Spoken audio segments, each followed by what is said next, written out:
Assalamualaikum warahmatullahi wabarakatuh. Untuk kali ini kita akan masuk ke modul 12, yaitu membahas tentang kekongruenan dan kesebangunan. Langsung ke modul pertama, yaitu kita membahas kekongruenan. Dua bangun dikatakan kongruen apabila bentuk dan besar atau ukurannya sama, atau bangun yang satu dapat tepat menempati bingkai atau menutupi bangun yang lain. Pada gambar 12.1 tampak bahwa segitiga A, B, C digeser dengan vektor B menjadi segitiga B, D, E. Selanjutnya dikatakan bahwa segitiga A, B, C kongruen dengan segitiga BDE. Karena segitiga ABC kongruen dengan segitiga BDE,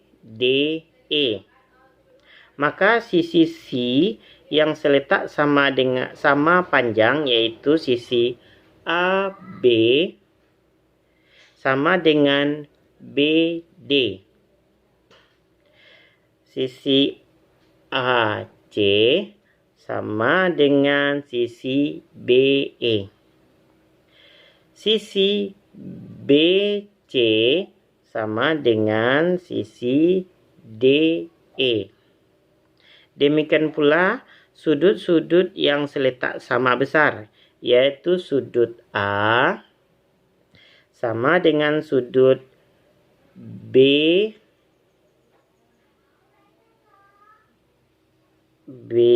sudut D, DBE. Sudut ABC sama dengan sudut D, dan sudut C sama dengan sudut E. Selanjutnya kita masuk ke gambar 12.2. Segitiga BDE adalah bayangan dari segitiga ABC. Oleh suatu translasi dengan vektor AB, maka AC sama dengan BE dan AC sama dengan BE, sehingga segi 4A, B, E, C atau jajaran genjang. Selanjutnya ditarik diagonal AE yang memotong BC di titik P. Jika jajaran genjang tersebut diputar setengah putaran dengan pusat P, maka segitiga ABC akan menempati bingkai segitiga ECB, sehingga segitiga ABC kongruen dengan segitiga ECB.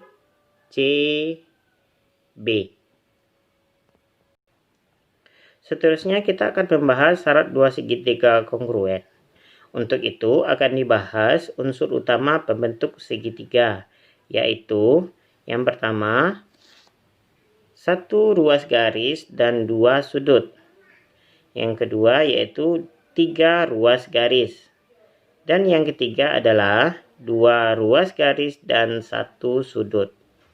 Kita akan membahasnya satu demi satu berikut ini, yaitu yang pertama adalah gambar 12.3. Misalnya disediakan satu ruas garis M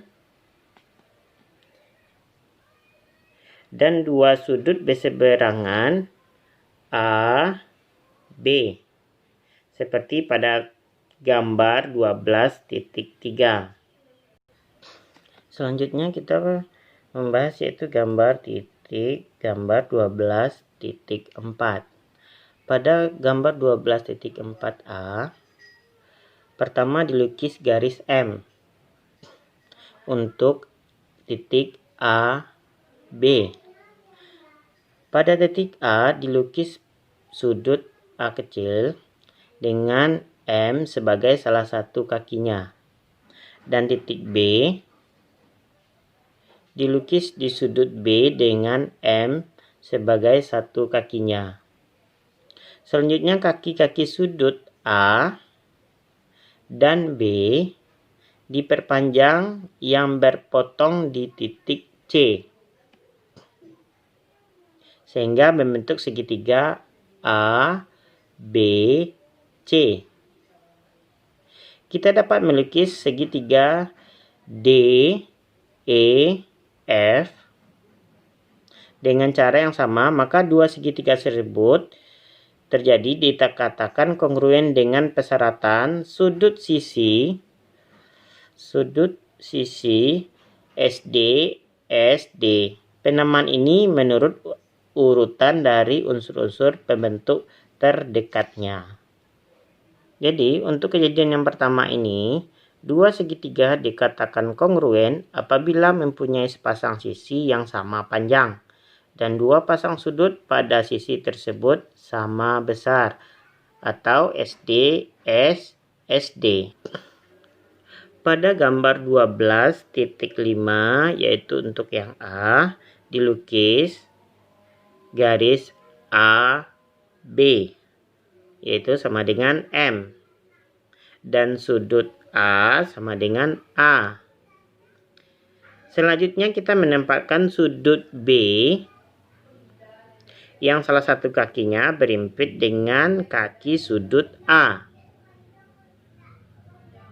Dan seterusnya melalui titik B dibuat garis sejajar dengan kaki sudut B yang tidak berimpit dengan sudut A. Oke, yang ini. Dan memotong kaki sudut A di titik C. Terbentuklah segitiga A, B, C. Dengan cara yang sama, kita dapat melukis segitiga D, E, F. Maka dua segitiga tersebut kongruen dengan sisi M. Sudut A dan sudut B, yaitu S, D, S, D. Dua segitiga dikatakan kongruen apabila mempunyai sepasang sisi yang sama panjang. Sepasang sudut pada sisi tersebut sama besar. Dan sudut di hadapan sisi itu sama besar. Dua segitiga dikatakan kongruen apabila mempunyai tiga pasang sisi yang sama panjang. Untuk sifat yang ketiga yaitu dua garis dan satu sudut sebagai pembentuk segitiga. Misalnya diketahui ruas garis M dan N dan sudut A seperti pada gambar 12.6 untuk melukis suatu segitiga. Terdapat dua kejadian dalam membentuk segitiga dengan dua garis dan satu sudut itu. Kejadian pertama yaitu jika ruas garis M dan N mengapit sudut A seperti pada tampak gambar 12.7. Cara menggambarnya yaitu pertama dilukis sudut A di titik A. Selanjutnya pada kaki-kakinya diukurkan ruas garis M dan N yang berturut-turut diperoleh titik B dan C. Sehingga terlukislah segitiga A, B, C seperti pada gambar 12.7a. Dengan cara yang sama, kita dapat memiliki segitiga D, E, F dengan dua ruas garis M dan N, serta satu sudut A. Seperti tampak pada gambar 12.7b, maka terdapat dua segitiga kongruen dengan persyaratan sisi, sudut, dan sisi, yaitu S, SD, S. Jadi, dua segitiga dikatakan kongruen apabila mempunyai dua pasang sisi yang sama panjang dan yang diapit sudut yang sama besar atau S, SD, S. Kejadian kedua yaitu salah satu row garis, misalnya M, terletak pada salah satu kaki A dan ruas garis N di depan sudut A. Untuk ruas garis N di depan sudut A ini memunculkan tiga kemungkinan, yaitu yang pertama, kemungkinan pertama dengan sudut B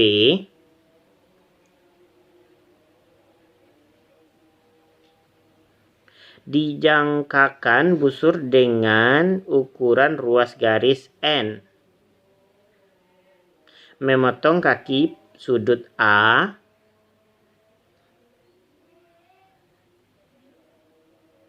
di titik C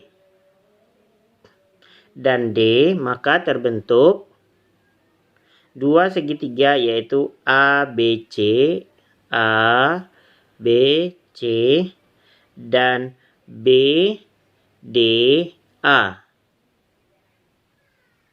Kemungkinan kedua yaitu dengan pusat B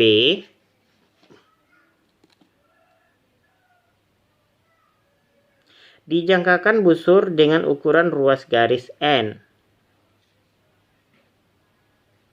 menyinggung kaki sudut A di titik C,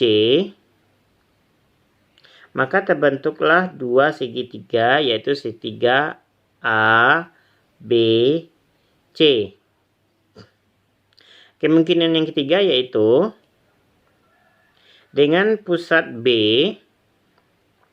dijangkakan busur dengan ukuran ruas garis N, tapi tidak memotong kaki pada sudut titik A, sehingga tidak terbentuk suatu segitiga. Dengan cara yang sama, kita dapat menggambar segitiga DEF pada kemungkinan pertama, yang terbentuk dari sisi sudut SD, seperti pada gambar 12.9, yaitu yang B.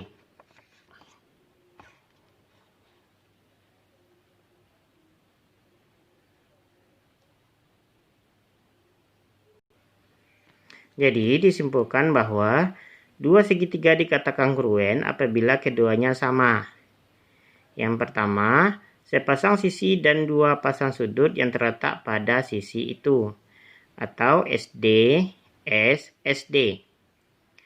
Yang kedua yaitu dua pasang sudut dan sepasang sisi di hadapan salah satu sudut itu, atau S, SD, SD. Atau yang ketiga, tiga pasang sisinya S, S, S. Atau 4, dua pasang sisi dan sepasang sudut apit dua sisi itu, S, SD, S. Atau nomor 5 yaitu dua pasang sisi dan sepasang sudut di hadapan salah satu sisi, asalkan sudut di hadapan sisi lainnya sejenis, atau S, S, SD.